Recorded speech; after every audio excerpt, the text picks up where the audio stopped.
tayo nandito para ipaalam sa buong bayan na maghahain po kami ng criminal case against Martin Romualdez.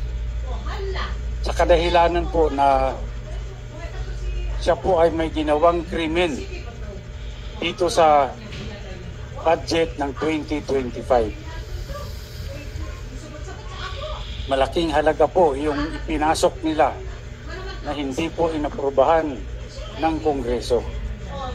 Hindi po ito ang napagkasunduan sa Bicameral Committee at nagulat na lang kami lahat nung makita namin kung bakit yung pong in-email sa amin na Bicam report, may mga blanco po rito.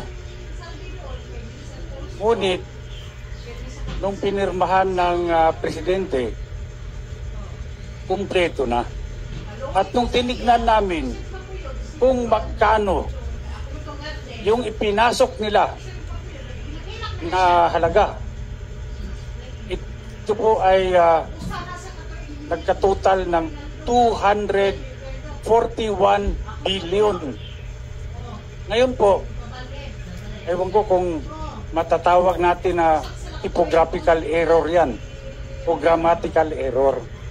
Napakalaki po ng halaga, 241 billion.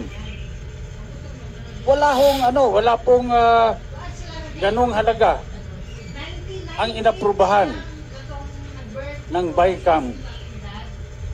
At hindi po rin yun ang inaprubahan sa plenaryo. Bakit po nagkaroon ng ganung halaga doon sa General Appropriations Act, GAA? Kanya po, ako bilang isang nakaupong congressman, kinakailangan ding ipakita ko sa taong bayan na kung merong mali, siguro kailangan din natin panagutin kung sino yung may gawa ng krimen.